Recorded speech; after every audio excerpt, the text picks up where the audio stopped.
Imagine walking into a room and all eyes are on you, but no one truly respects you.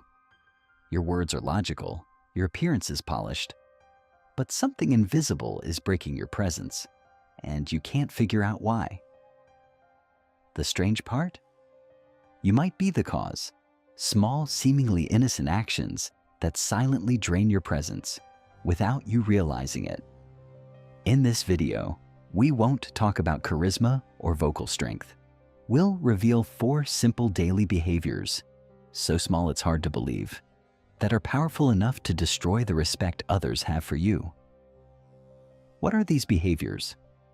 Why do even smart, successful people fall into these traps? And what can you do right now to reclaim your presence? The answers start now. Mistake 1. The hands that betray you. Picture this. You're in an important business meeting, or maybe a job interview. The person across from you speaks with passion, but their hands move everywhere. Every sentence comes with a gesture. Every idea needs a flick of the wrist or a raised palm, as if their words can't be understood without theater. At first, you might think they're confident, they're excited about what they're saying, but look closer, and you start to feel unsettled. The message no longer comes from their words, it comes from their body. Your subconscious tells you, this person is nervous. They are trying to convince me with gestures, not with meaning. The human brain reads body language faster than words. When the hands don't match the message, the movement overpowers the meaning, and doubt creeps in. In moments of tension, when you should show strength, your hands betray you, moving aimlessly without focus, trying to display confidence your voice can't carry. But here's what many don't realize. Excessive movement isn't strength. It's often a mask for inner weakness. An unconscious attempt to fill silence, hide anxiety, or prove worth. Look at great leaders, politicians, top executives. None wave their hands wildly every few seconds. They use their hands sparingly, deliberately. Each gesture amplifies their words, not covers them up. Presence comes not from noise, but from controlled stillness. When the hands are steady, the voice grows stronger. When the body is calm, the personality shines. If you want to be taken seriously, respected without begging for it, watch your hands before your words. Mistake 2. The misplaced smile. Now imagine this. You're face to face with someone criticizing you harshly. Maybe your boss, maybe a colleague trying to embarrass you. Suddenly, without realizing it, you smile. A small, awkward smile. Born from tension, from trying to soften the moment. But what message does that smile send? Unfortunately, not the one you intended. It says, you're weak. You're trying to escape. You can't handle the situation with strength. A smile in the wrong place becomes like a fig leaf. Hiding fear, not showing confidence. In our culture, as in most cultures, there's a clear difference between a warm smile in joy and a misplaced smile in moments that demand firmness. People don't like confusing smiles. They don't trust them, and confusion breeds distrust. Smiles aren't always a sign of kindness or emotional intelligence. Sometimes they're a weapon against yourself, undermining your image and showing you as someone trying to appease rather than take control. Presence is built through control, not spontaneous reactions. Mistake number 3. The excessive apology. Have you ever said, "Sorry I'm late," when you arrived early? Or "Sorry to bother you for knocking gently"? Or "Forgive me" when you did nothing wrong?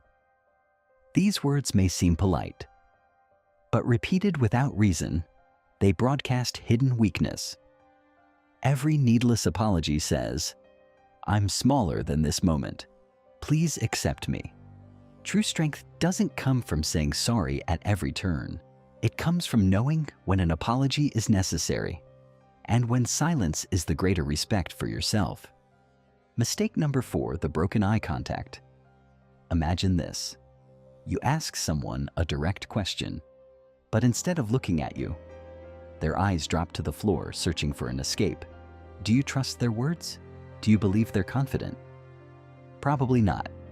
Eye contact is the first real test of your presence. Not a stare, not a challenge, but steady, clear, respectful connection. It says, I'm here. I'm confident. I'm not afraid. People interpret your signals, not your intentions. The truth is, what truly shapes how others see you isn't always the big moments, the grand speeches, the bold moves, or the impressive achievements. It's the small, often unnoticed habits that quietly shape your image over time.